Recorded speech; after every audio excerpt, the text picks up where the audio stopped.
Пенсия жогорулай турганы тууралуу кабары бар Арымжан Эгембердиев банктын бирине акчасын алууга келди. Ал темир жол тармагында эмгектенип ардактуу эс алууга чыккан. Бишкек шаарынын тургуну пенсиясы канчага көбөйгөнүн билүүнү чыдамсыздык менен күтүп жаткан. Айтуусунда ага 2000 сомдой кошулуптур. Сейчас получил пенсионный, у меня была пенсия 6051 сом, получил. Пенсия 10 числодо түшчү эле деп банкка келдим. Ооба акча каражаты которулуптур. Мурда 6051 сом алчумун. Азыр 7900 сом колума тийди. Эми азыркы инфляция болуп баары кымбаттап жаткан учурда бул мамлекет тарабынан жакшы эле жардам деп эсептейм. Пенсиянын жогорулаганы мени кубандырды. Социалдык фонд өлкөдөгү 15тен ашык банк менен келишим түзүп, алар аркылуу пенсия таратылат. Пенсиялар банктар аркылуу карталарга которула баштады. Бүгүнкү күнгө карата 80%дан ашык улгайган адамдын өздүк эсебине акча түштү.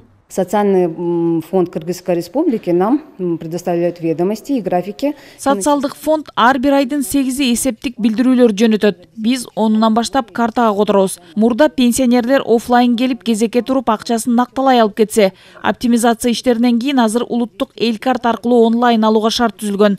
Ай сайын 10 числодо түшкө чейин которобуз. Кыргызстандын калкынын 8%ын улгайган адамдар түзүп, жалпы 735 миңдей пенсионер бар. Буга чейин мамлекет башчысы улуу муундагы адамдарга камкордук көрүүгө бөлүнгөн каражат көбөйө турганын белгилеген. Бул багытта жылына 70 миллиард сом каралып келсе, көрсөткүч 90 миллиард сомго өскөн. Пенсиянын базалык бөлүгү 3170 сомго жеткирилди, толук пенсия алгандардыкы.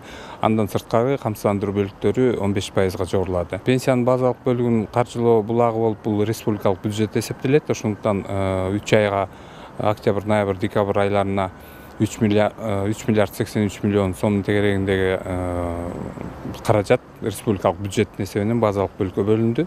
Ал эми пенсиянын камсыздандыруу бөлүктөрүнүн 15%га жогорулатууга пенсиялык фонддун эсебинен 1 миллиард 341 миллион сомдун тегерегиндеги акча каражаты бөлүнүп берилди. Пенсияны мурдагы ыкма почта аркылуу алгандар дагы бар. Аларга атайын таризде 20-сына чейин таратылат.